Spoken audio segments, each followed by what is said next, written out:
Jackie will check back in. A jury has been seated in the trial of a wrongful death lawsuit against the city of Saratoga Springs. This trial, the latest development in a 10-year back and forth between the city and the family of Darryl Mount, who died in 2014 after falling from scaffolding following a police chase in 2013. News 10 ABC's Zion Decoteau spending the day in Saratoga County Court, joining us live now with the very latest. Zion.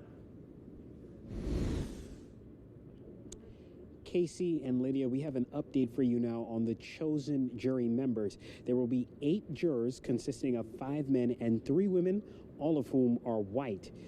They were all sworn in about a half an hour ago. Initially, 16 people were screened, but ultimately the jury was narrowed down to 8 people.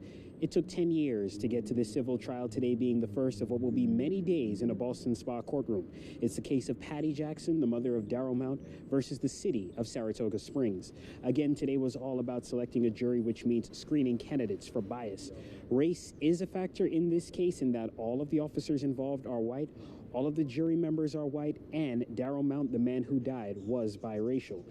Mount's mother, who is white, interjected that Mount was biracial in response to the defense consistently referring to Mount as black.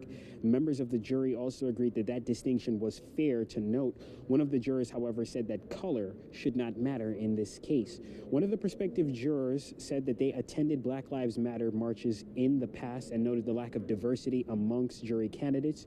She was ultimately dismissed.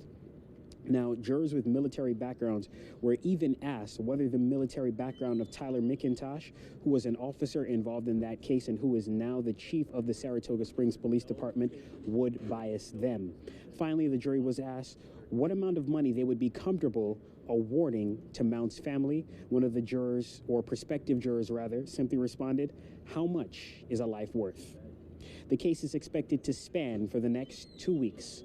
Reporting live in Ballston Spa, Zion Decoteau News 10 ABC. Thank you, Zion.